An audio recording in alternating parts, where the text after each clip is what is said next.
இப்போ பட்டி வெட்டுறது எப்படின்னு பார்க்கலாம். இப்போ இந்த ஒரு டாட் பிடிச்ச பீஸை வந்து வச்சுக்கிட்டு இங்கிருந்து கரெக்டாக இந்த சரியான அளவை வந்து நம்ம மார்க் பண்ணிக்கிறோம். அகலம் வந்து மார்க் பண்ணிவிட்டு இந்த பீஸை எடுத்து வச்சுக்கிறோம். எப்போவுமே எல்லா இதுக்குமே பார்த்துட்டிங்கன்னா ஊக்குப்பட்டி சைடு தான் நம்ம அளக்கணும். சரிங்களா?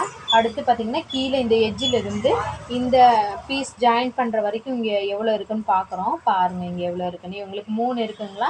இதுலேருந்து ஒரு 3/4 இன்ச்சு அதிகப்படுத்தணும். இங்கே ஒரு 1/4 இன்ச்சு, இங்கே மடிச்சு அடிக்கிறதுக்காக ஒரு 1/2 இன்ச்சு. அதனால் 3/4 இன்ச்சு. 3 இருக்குங்களா? 3.25. அடுத்து பார்த்துட்டிங்கன்னா இந்த டாட் இருக்கு இல்லையா? இந்த டாட்டில் இது வரைக்கும் எவ்வளோ இருக்குன்னு பார்க்குறோம். 2.5 இருக்குங்களா? நம்ம 2.25 இங்கே ஒரு சும்மா ஒரு பாயிண்ட் மாதிரி வச்சுக்கிறோம்.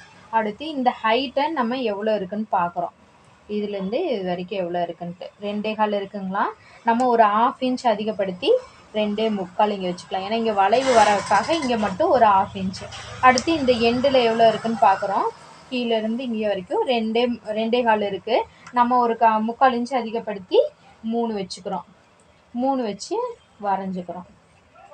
இப்படி ஒரு கோடு போட்டு இந்த வளைவை ஃபஸ்ட்டு இந்த வளைவை வரைஞ்சிக்கிட்டு அடுத்து இந்த வளைவுலேருந்து இந்த வளைவை ஜாயின் பண்ணிக்கிறோம். இவ்வளோ தான் ஃப்ரெண்ட்ஸ் பட்டி.